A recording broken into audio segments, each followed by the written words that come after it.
The story we're about to unfold is one that combines the profound mystery of life after death, the deep struggles of faith, and the weighty revelations about the Church's future. This is not just any ordinary story of the afterlife. It is about a Catholic priest who passed away, only to return with a message that will shock the faithful and challenge the very foundation of the Catholic Church.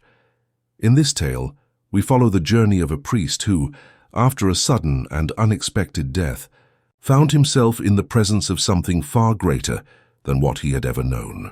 As he stood in the vast expanse of the afterlife, he received a message so powerful that it not only changed his own life, but will have a ripple effect that touches the future of the Church and its relationship with the world.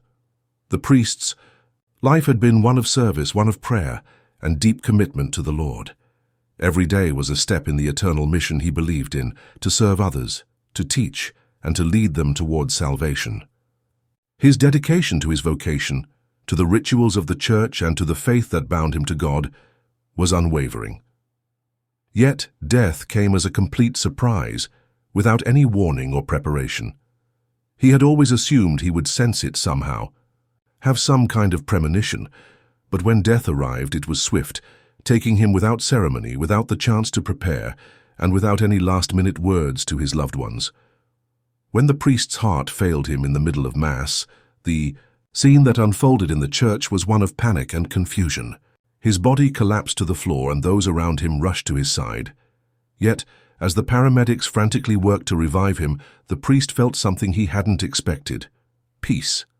Deep, unshakable peace.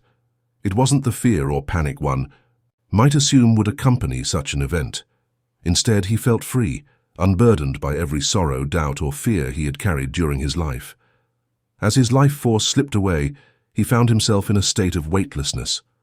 The physical world around him faded, and soon he was lifted upward into something far greater than himself. The sensation of floating through an endless, vast space was unlike anything he had ever imagined.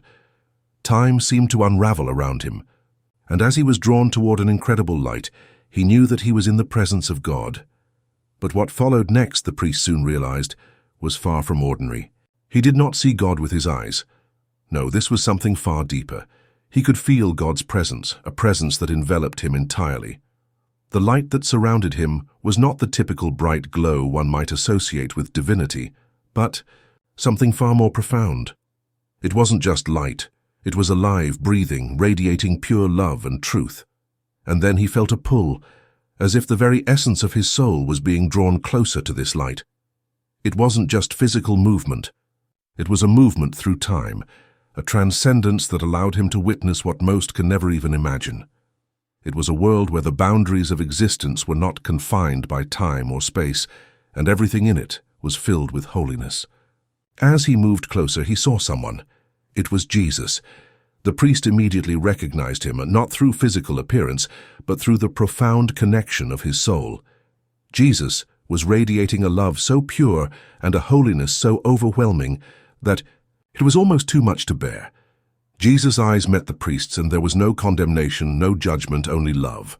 Every failure, every mistake, every prayer that had been whispered in solitude was seen, and yet, in that gaze there was no accusation, only love.